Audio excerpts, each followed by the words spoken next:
Sesuai instruksi Presiden Prabowo, kementerian dan lembaga pusat dan daerah mulai melakukan penghematan. Pemerintah menargetkan tahun ini bisa menghemat anggaran sebesar 306,7 triliun rupiah. Kita bahas hal ini bersama anggota Komisi 11 DPR RI Fatih dan Direktur Eksekutif Selyos Bima Yudhistira. Selamat malam Bapak-Bapak. Ya, selamat malam. Baik, saya ke Selamat malam. Baik. Saya ke Pak Fatih dulu. Pak Fatih, bagaimana Parlemen atau DPR memastikan penghematan ini bisa benar-benar untuk program yang langsung menyentuh ke masyarakat? Karena kan misinya memang untuk mengalihkan anggaran-anggaran ke program-program yang langsung bisa menyentuh ke masyarakat, Pak Fatih. Iya, tentu program-program ini dialihkan. Jadi ya, yang tadinya untuk kementerian lembaga itu yang sifatnya seremonial, Ya. itu akan dialihkan menjadi program yang lebih menyentuh ke masyarakat, seperti makan bergizi gratis, pembangunan sekolah, dan lain sebagainya. Tentu kami di DPR akan senantiasa mengawasi dan senantiasa mengevaluasi terkait dengan praktek ataupun terkait dengan pelaksanaan pekerjaan ataupun pelaksanaan program tersebut. Ya, misi penghematan ini tapi bukan tanpa bukan tanpa kendala juga. Jika memang misinya untuk menghemat secara umum, ada juga yang harus dikorbankan, ya. Ini program-program yang berlangsung di daerah secara otonom begitu. Ada yang mengkhawatirkan efeknya itu langsung ke daerah karena APBD-nya sudah kecil. Ditambah lagi nanti disuruh menghemat begitu, Pak Fatih. Itu dikhawatirkan bisa-bisa membuat tidak ada kegiatan pembangunan di daerah. Bagaimana kira-kira dari Anda solusinya soal ini? Oh, justru terbalik. Justru dengan adanya program pengalihan anggaran kepada program-program yang sifatnya menyentuh langsung kepada masyarakat ini, diharapkan efeknya ini justru akan membuat pertumbuhan ekonomi semakin cepat. Karena sekali lagi yang dilakukan realokasi anggaran ini kan terkait dengan hal-hal yang tidak substansi, tidak esensial begitu ya. Hal-hal yang tidak esensial yang kemudian outputnya juga tidak jelas, tidak ada ukurannya seperti seremonial dan juga FGD, masalah-masalah yang sebetulnya sudah diketahui solusinya harus gimana, nggak usah lagi dilakukan studi banding kan, kita udah ngerti masalahnya apa, eksekusi saja gitu ya. Sebaliknya alokasi anggaran penggantinya ini adalah program-program yang akan langsung menyentuh ke masyarakat. Jadi diharapkan mudah-mudahan akan bisa merangsang justru pertumbuhan ekonomi di daerah. Oke, klaimnya akan bisa menambah pertumbuhan ekonomi. Mas Bima, penghematan ini bisa menghambat atau justru menumbuhkan dengan cepat pertumbuhan ekonomi di daerah? Iya, sebenarnya yang namanya efisiensi ini memang sudah lama didorong ya, dan penting sekali. Tapi kan kita pengennya efisiensi bukan hanya kegiatan seremonial, perjalanan dinas, tapi juga misalnya belanja-belanja terkait pengadaan mobil dinas di kementerian lembaga itu pangkas semua. Kemarin kan ada yang usul sebagian pejabat sudah dibiasakan lah pakai angkutan umum ya. Mungkin kecuali presiden. Itu salah satu kekhawatiran dari masyarakat gitu ya. Artinya efisiensi harus dilakukan dan itu penting untuk dialokasikan ke program prioritas, tapi juga harus ada efisiensi yang memang bermakna.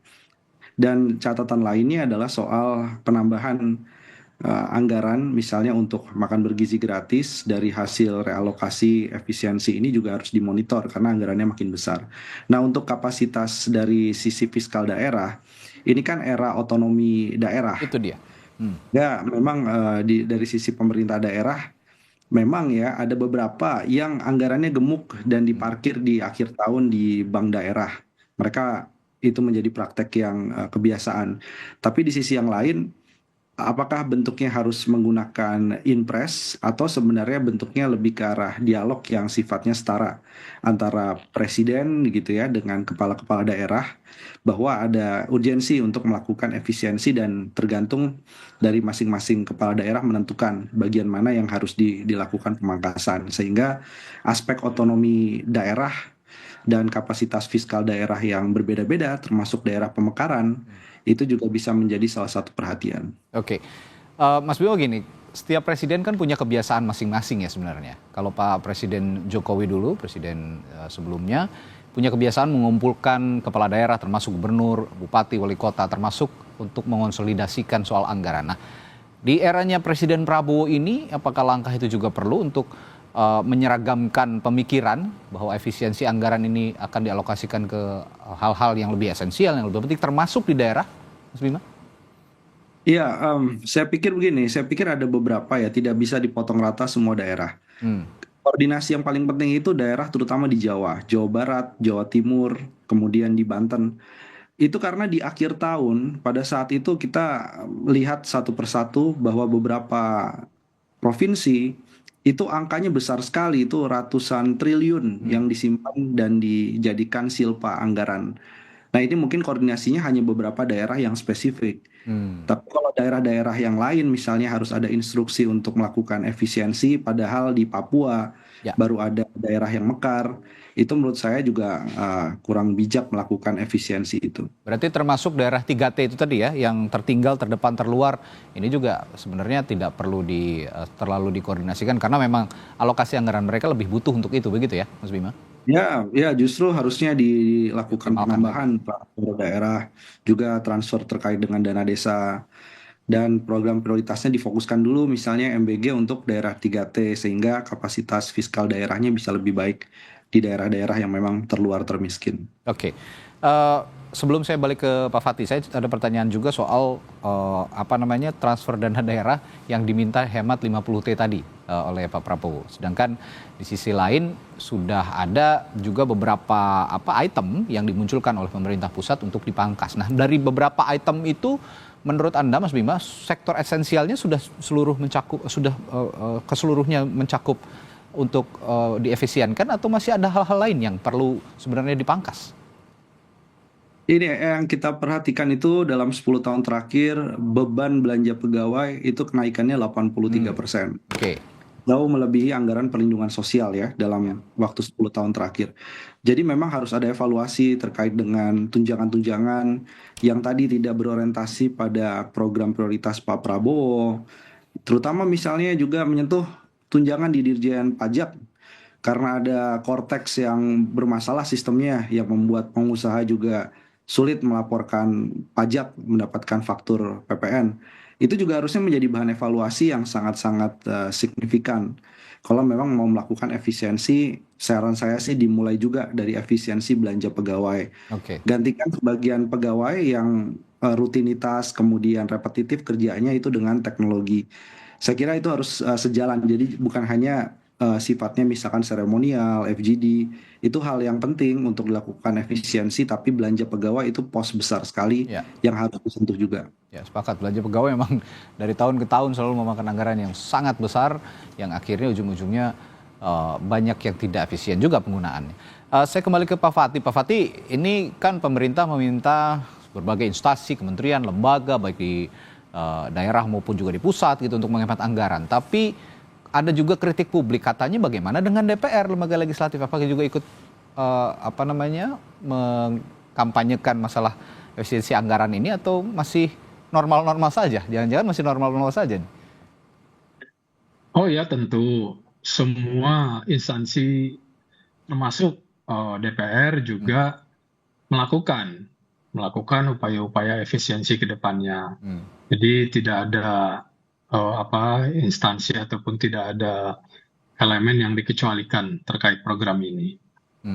Konkretnya seperti apa untuk mengefisienkan anggaran di DPR? Kalau dulu kan sering ada rapat di luar, di hotel, di bahkan ada kunjungan kerja ke luar negeri. Sekarang sudah tidak ada semua itu? Bukan semua, tetapi dikurangi.